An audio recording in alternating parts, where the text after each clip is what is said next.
योगी का धर्म क्या है, संत का कर्म क्या है, सन्यासी की प्रॉपर्टी क्या है।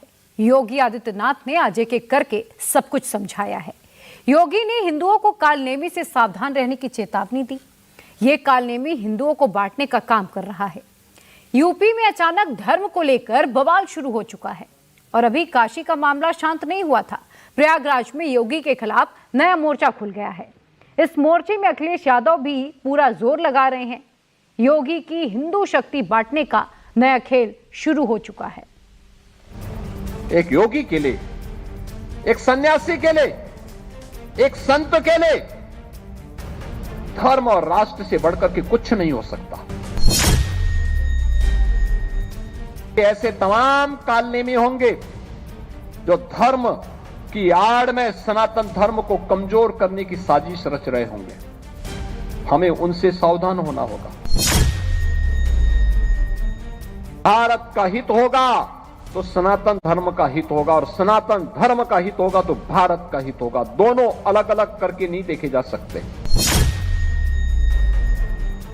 जो भी विकृति सनातन धर्म को कमजोर करेगी, हर सनातन धर्मावलंबी का दायित्व बनता है हम उसके खिलाफ मोर्चाबंदी लेकर के उसको बाहर का रास्ता दिखाएं। यूपी के संत संग्राम के बीच महंत योगी आदित्यनाथ बहुत गुस्से में हैं।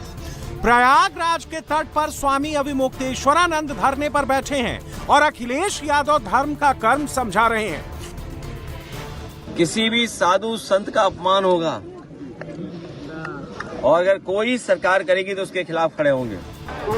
यूपी में अचानक बात सनातन पर आ गई है। कौन असली है, कौन नकली है, कौन अपमान कर रहा है, कौन सम्मान कर रहा है, कौन सियासत कर रहा है और कौन संत संग्राम का फायदा उठा रहा है। यूपी में नया घमासान शुरू हो चुका है।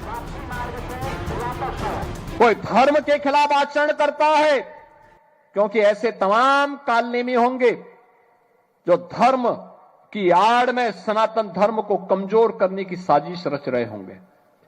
हमें उनसे सावधान होना होगा। अब तक अविमुक्तेश्वरानंद बार बार योगी को चुनौती दे रहे थे, बार बार योगी का नाम लेकर चेतावनी दे रहे थे। अब योगी ने जवाब दिया है। संत का कर्म और धर्म दोनों समझा दिया है। एक योगी के लिए, एक सन्यासी के लिए, एक संत के लिए धर्म और राष्ट्र से बढ़कर के कुछ नहीं हो सकता। यही उसके जीवन का ध्येय होना चाहिए। उसकी व्यक्तिगत प्रॉपर्टी कुछ नहीं होती। धर्म ही उसकी प्रॉपर्टी है, राष्ट्र ही उसका स्वाभिमान है। अगर कोई राष्ट्रीय स्वाभिमान को चुनौती देता है तो हमें खुल करके उसके सामने आकर के खड़ा हो जाना चाहिए। उसकी चुनौती का मुकाबला करने के लिए खड़ा होना चाहिए।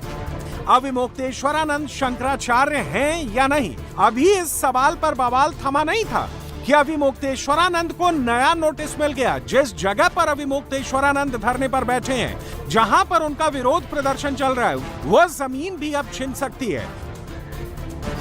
मेला प्रशासन ने शंकराचार्य को नोटिस भेजते हुए पूछा है कि क्यों ना आपको हमेशा के लिए माघ मेले से बैन कर दिया जाए। अगर 24 घंटे के भीतर संतोषजनक जवाब नहीं मिला तो संस्था को दी गई जमीन और सुविधाएं वापस ले लेंगे।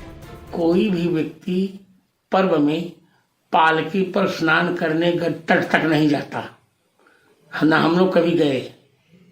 इन्होंने गलती की है। सरकार ने व्यवस्था बनाने के लिए इनको रोका था और किसी कोई अपराध नहीं है और संत का अपमान कभी नहीं हुआ। उल्टे इन्होंने हम लोगों का अपमान किया है। संतों का सम्मान अखिलेश यादव ने कब किया था? उन्होंने अपने मुख्यमंत्रित्व काल में इनके ऊपर डंडा बरसवा था वाराणसी में। संतों का सम्मान कब किसने किया? निहत्थे राम भक्तों पर गोली चलाई गई। बात जब तक संगम में स्नान की थी तब तक बात मेला प्रशासन तक थी, लेकिन अविमुक्तेश्वरानंद बात को जहां ले जाना चाहते हैं वह योगी भी समझ रहे हैं। हिंदू आस्था के नाम पर हिंदू वोट काटने का नया खेल शुरू हुआ है। भारतीय जनता पार्टी जो अधर्म करा रही है, भारी मन से अधिकारी भी नहीं करना चाहते हैं। प्लीज हटा लो। जो अधिकारी नोटिस भेज रहे हैं या उन्हें स्नान करने से जिन अधिकारियों ने रोका है, वो इस पाप का भागीदार नहीं होना चाहते हैं। मनी मन वो दुखी हैं। और वो महसूस कर रहे हैं कि हमें दबाव में ये काम करना पड़ रहा है। ये अधर्म के रास्ते पर भारतीय जनता पार्टी चल रही है। अखिलेश यादव की टाइमलाइन देखिए, अविमुक्तेश्वरानंद शंकराचार्य से भरी पड़ी है। हर दिन अविमुक्तेश्वरानंद पर पोस्ट, दिन में 2-2 बार धर्म वाला पोस्ट। लखनऊ का ये विक्रमादित्य मार्ग है और यहाँ समाजवादी पार्टी ऑफिस है। समाजवादी पार्टी ऑफिस के सामने पूरी सड़क पर समाजवादी पार्टी के नेताओं कार्यकर्ताओं की होर्डिंग्स लगी हुई हैं, लेकिन आज एक नई होर्डिंग यहाँ लगाई गई है पार्टी ऑफिस के बाहर, जिसमें लिखा है शंकराचार्य का अपमान नहीं सहेगा हिंदुस्तान। और वैसे आप देखें तो उत्तर प्रदेश में 2012 में अखिलेश यादव ने बहुमत की सरकार बनाई थी, लेकिन 2017 का विधानसभा चुनाव अखिलेश यादव नहीं जीत पाए, दोबारा मुख्यमंत्री नहीं बन पाए। 2022 के विधानसभा चुनाव में भी अखिलेश को हार का सामना करना पड़ा। यूपी में समाजवादी पार्टी की सरकार नहीं बन पाई। अब 2027 में यूपी में विधानसभा चुनाव है। अखिलेश यादव सत्ता में वापसी चाहते हैं, लिहाजा वो हिंदू वोटर्स को अपनी तरफ करने की कोशिश में है। इस बीच हरिद्वार में जो अखिलेश यादव ने फैसला किया है वो भी देखिए।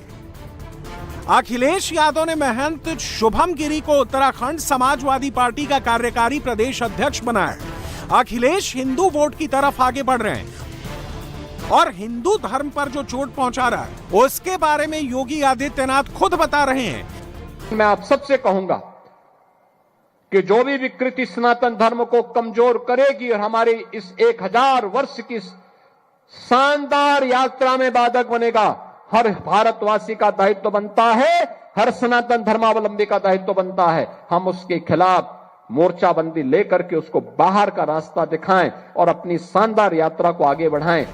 अविमुक्तेश्वरानंद सन्यासी हैं, धर्म के पथ पर चलने वाले हैं, लेकिन उनका पॉलिटिकल झुकाव किसकी तरफ है ये बताने की जरूरत नहीं है।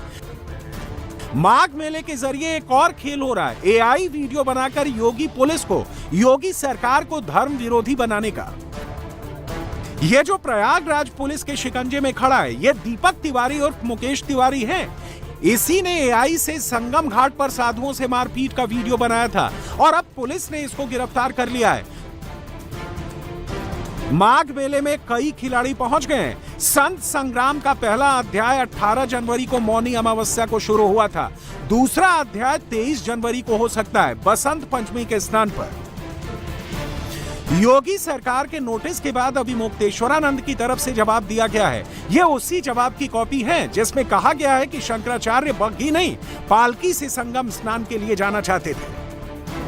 अविमुक्तेश्वरानंद की तरफ से भेजे गए जवाब में कहा गया कि कुछ अफसरों ने जानबूझकर अव्यवस्था पैदा की और जानबूझकर आरोप उन पर लगाया। ये मौनी अमावस्या की उसी दिन की तस्वीरें हैं जब स्वामी अविमुक्तेश्वरानंद संगम स्नान के लिए अपने शिष्यों के साथ जा रहे थे।